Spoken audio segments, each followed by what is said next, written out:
सबका जय मसीह की। प्रिय भाई बहनों, हम परमेश्वर के वचन से देखेंगे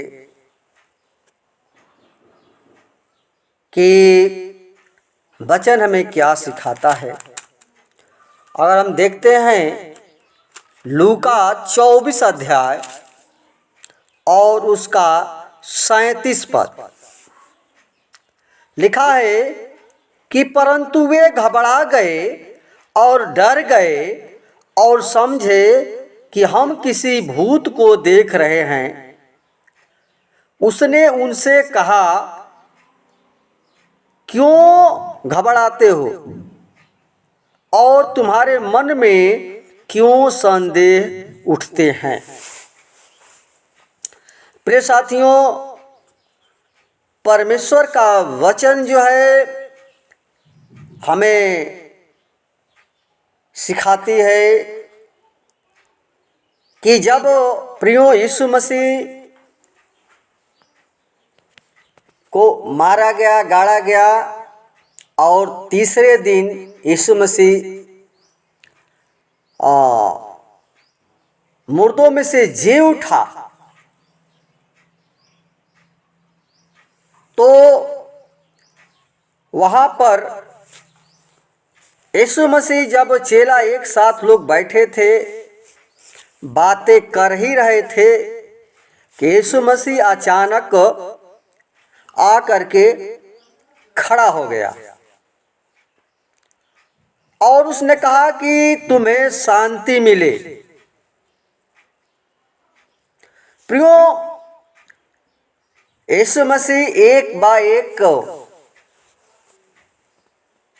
11 चेला थे और वहाँ पर यीशु मसीह आया और खड़ा हो गया और चेला उसे देखकर घबरा गए और कहने लगे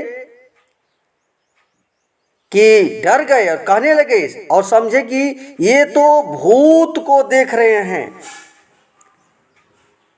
प्रियो, ये बहुत बड़ी बात है कि हम समझ नहीं पाते हैं। यीशु मसीह पहले बता दिया था कि मैं मुर्दों में से 3 दिन मर करके फिर जीवित हो जाऊंगा, लेकिन चेलों का जो विश्वास था प्रियो, जो उनका जीवन में संदेह था, वो संदेह बना रहा।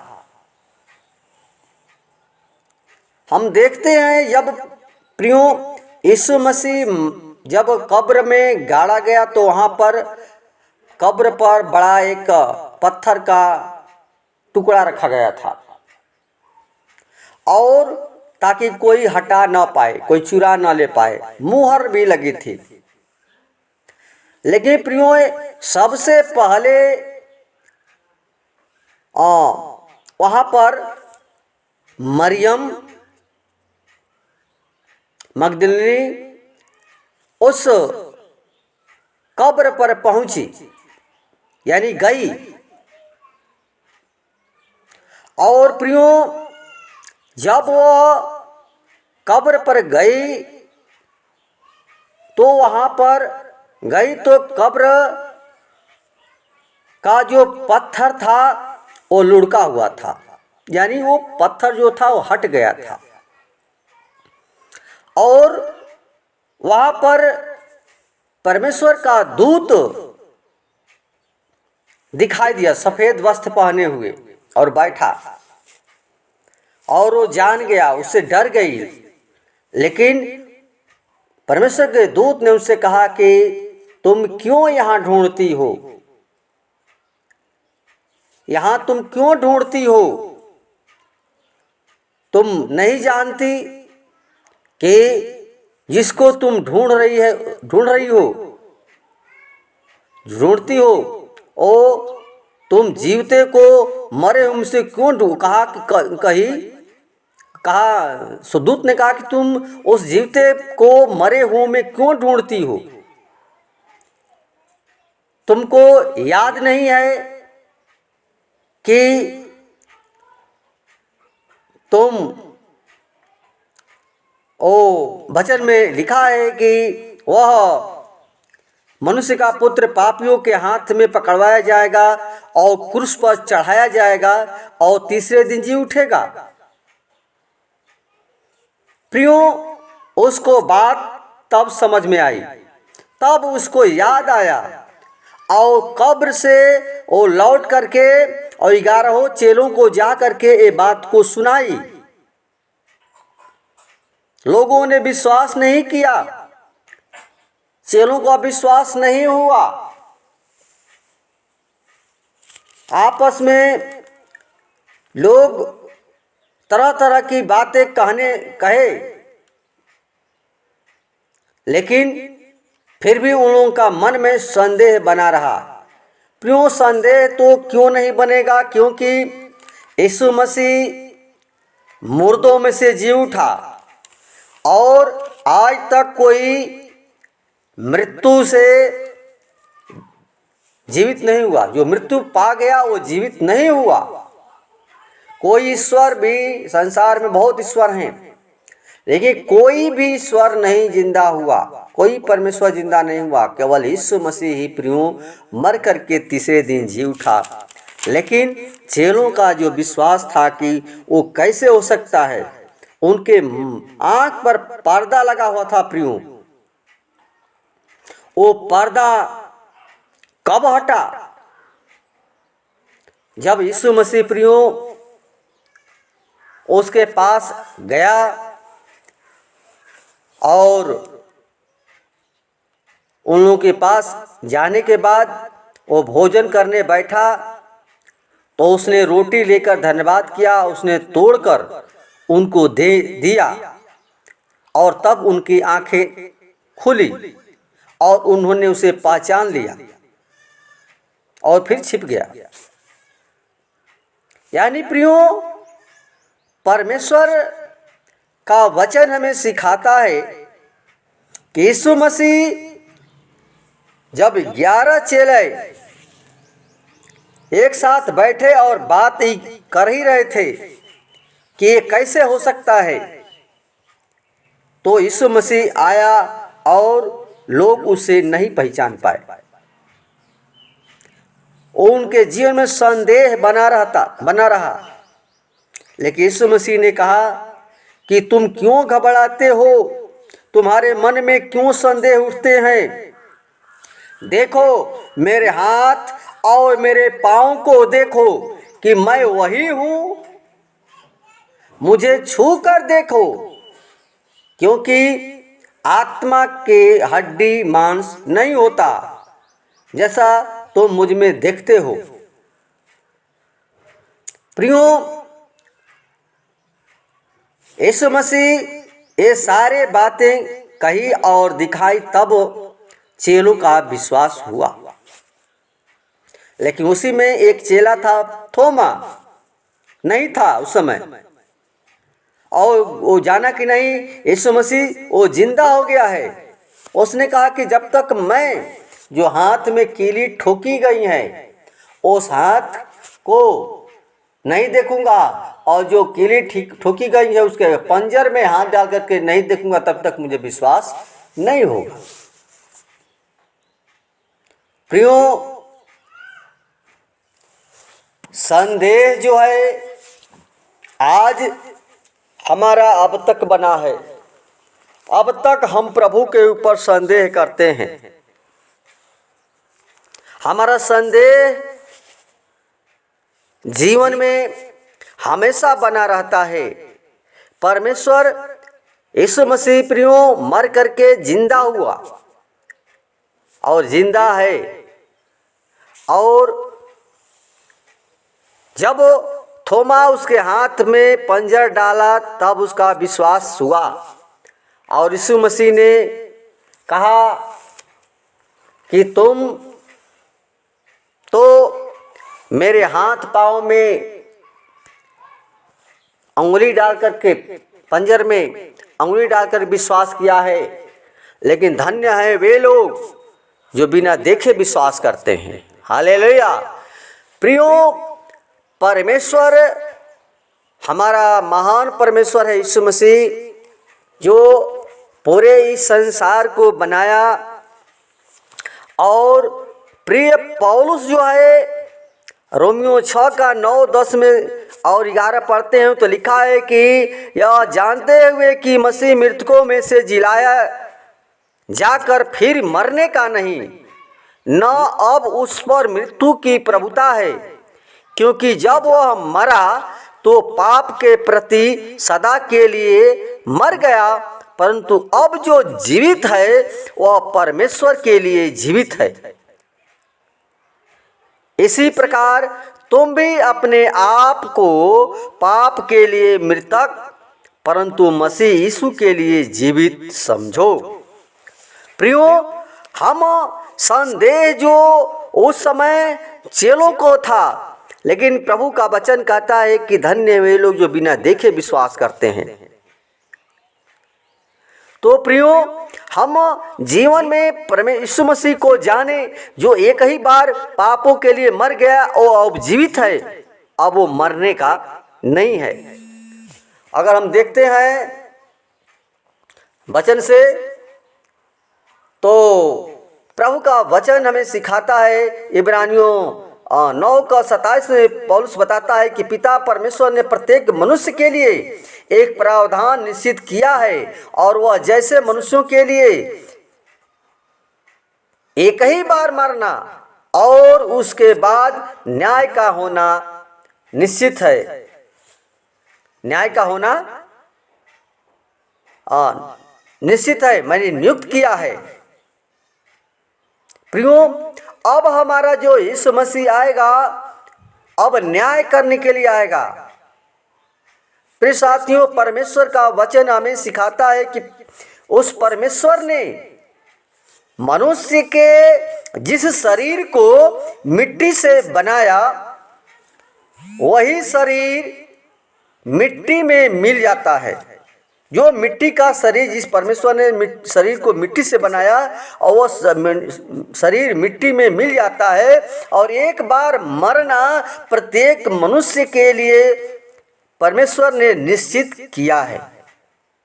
प्रियो, हमें जब पाप किए हैं तो मरना निश्चित है, लेकिन हम देखते हैं कि यीशु मसीह ने भी क्रूस पर चढ़कर शरीर की मृत्यु को सहा। इस मृत्यु को प्राप्त करने के लिए यीशु मसीह ने पापी का स्थान लिया, जबकि वह निष्पाप, निर्दोष और निष्कलंक था। वह मनुष्य की इच्छा से पैदा नहीं हुआ, न ही उसमें आदि माता पिता आदम हव्वा का पापी स्वभाव था।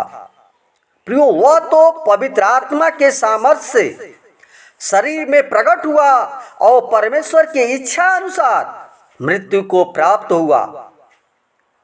परमेश्वर के अनुग्रह से वह प्रत्येक के लिए मृत्यु का स्वाद चखा, हम सबके लिए। प्रियो, यीशु मसीह एक ही बार वो पाप को मरा, उसी प्रकार हमें भी लिखा है। क्यों? कि हम मरेंगे नहीं तो नया जीवन नहीं मिलेगा। यीशु मसीह केवल एक ही बार शरीर में होकर क्रूस पर मरा और अब वह दोबारा नहीं मरेगा, क्योंकि यीशु मसीह का देह के एक ही बार सदा के लिए बलिदान चढ़ाया, एक ही बार हमेशा के लिए वो बलिदान चढ़ा दिया और हमें पवित्र किया है, जिसके लिए बाइबल बताती है इब्रानी 9 का 28 में कि मसीह भी बहुतों के पापों को उठाने के लिए एक बार बलिदान होकर दूसरी बार प्रकट होगा, और पाप उठाने के लिए नहीं परंतु उनके उद्धार के लिए जो उत्सुकता से उसके आने की प्रतीक्षा करते हैं। प्रियो, अब हमारा विश्वास प्रभु के आने का होना चाहिए। जो हमारा संदेह जो बना है, हमारा संदेह न बना रहे। उसने वादा किया कि मैं जाऊंगा और तुम्हारे लिए जगह तैयार करूंगा, ताकि जहां मैं रहूं वहां तुम भी रहो। तो प्रियो, यीशु मसीह मनुष्य रूप में होने पर भी पापी नहीं था, क्योंकि उसमें मनुष्य का पापी स्वभाव नहीं था, जिसके कारण उसकी आत्मिक मृत्यु नहीं हुई, परंतु मनुष्य ने पाप किया और उसकी आत्मिक मृत्यु हो गई। और पाप के कारण आदम और हव्वा का संबंध परमेश्वर से टूटा था। वो परमेश्वर ने आदम हव्वा से कहा था कि इस वाटिका के सारे फल को खाना, किंतु जो भले बुरे के ज्ञान का जो वृक्ष है उसको मत खाना। लेकिन जिस दिन प्रियो उसमें से वो लोग उस फल को खाया, उसी दिन हम लोग को मृत्यु हो गई। हम क्या हुए? पापी हो गए, मृत्यु आई। और उन्होंने पिता परमेश्वर की आज्ञा का उल्लंघन करके, जो परमेश्वर ने हमें मना किया था, उसको खाया और हमारा आत्मा मृतक हो गया। तो मनुष्य को इस पाप की मृत्यु से बचने के लिए प्रियो, प्रभु यीशु मसीह जो शरीर पर प्रकट होकर क्रूस पर मरा, तो यीशु मसीह तो स्वयं परमेश्वर था। क्या परमेश्वर मर सकता है? कदापि नहीं। परमेश्वर तो सदा जीवित है।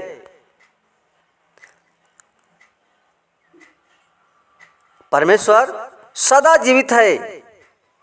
और प्रकाशित वाक्य 1:17 में लिखा है कि मैं ही प्रथम, अंतिम और जीवित हूँ। वही परमेश्वर है, वो जीवित है, वो मरने वाला नहीं है प्रियो। लेकिन हमारे पाप के लिए यीशु मसीह मरा और हमें मृत्यु से बचा लिया। आज वो हमें पिता परमेश्वर और पवित्र आत्मा ने यीशु मसीह को तीसरे दिन मुर्दों में से जीवित किया। और हम देखते हैं प्रेरितों का काम 2:24 में लिखा है कि परंतु परमेश्वर ने मृत्यु की पीड़ा को मिटाकर उसे पुनः जीवित किया, क्योंकि मृत्यु के बस में रहना उसके लिए असंभव था। प्रियो, हमें पीड़ा दुख संसार में है तो होगी, लेकिन प्रियो यीशु मसीह हमारे लिए एक ही बार मर गया और अब वो जीवित है।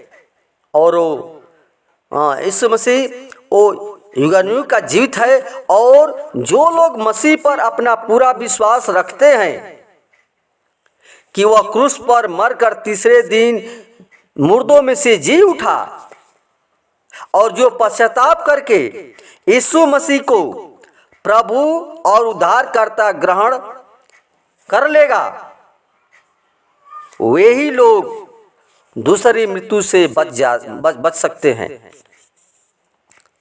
उनके लिए बाइबल में प्रकाशित वाक्य 20:6 में लिखा है कि धन्य है वह पवित्र, धन्य और पवित्र वे हैं जो प्रथम पुनरुत्थान के भागी हैं। इन पर दूसरी मृत्यु का कोई अधिकार नहीं, परंतु ये परमेश्वर और मसीह के याजक होंगे। आमीन। हमें प्रियो ओ मसीह के याजक का पद परमेश्वर ने दिया है। इसलिए जैसे मसीह अब फिर मरने का नहीं, उस पर विश्वास करने वाले भी पुनः नहीं मरेंगे, किंतु मसीह के अनंत राज्य में शामिल होंगे। और अविश्वासी सब दूसरी मृत्यु को प्राप्त कर अनंत नरक में जलेंगे। ये दूसरी मृत्यु ही पापों से मरना है, जिसके कारण वे नरक के आग में चलेंगे। तो प्रियो, हमें नरक के आग में नहीं, हमें परमेश्वर बचा लिया है, उस पाप से हमें बचा लिया है। हमें विश्वास करना है, हमें संदेह नहीं करना है। आज भी हम प्रभु को नहीं समझते हैं तो हम प्रभु के लिए तैयार हो जाएं। प्रभु हमारा महान परमेश्वर है, वो हमारा जीवित खुदा है, वो मरने वाला नहीं है। धन्यवाद। वचन के द्वारा परमेश्वर को मुतासिर प्रदान करें। आइए छोटा सा प्रार्थना करेंगे। हे खुदा, धन्यवाद धन्यवाद। हे पिता परमेश्वर, आज के दिन के लिए प्रभु हम विनती करते हैं, प्रार्थना करते हैं प्रभु जी, जो एक जीवित परमेश्वर, एक सच्चा परमेश्वर, एक तू ही हमारा उद्धार करता प्रभु है पिता।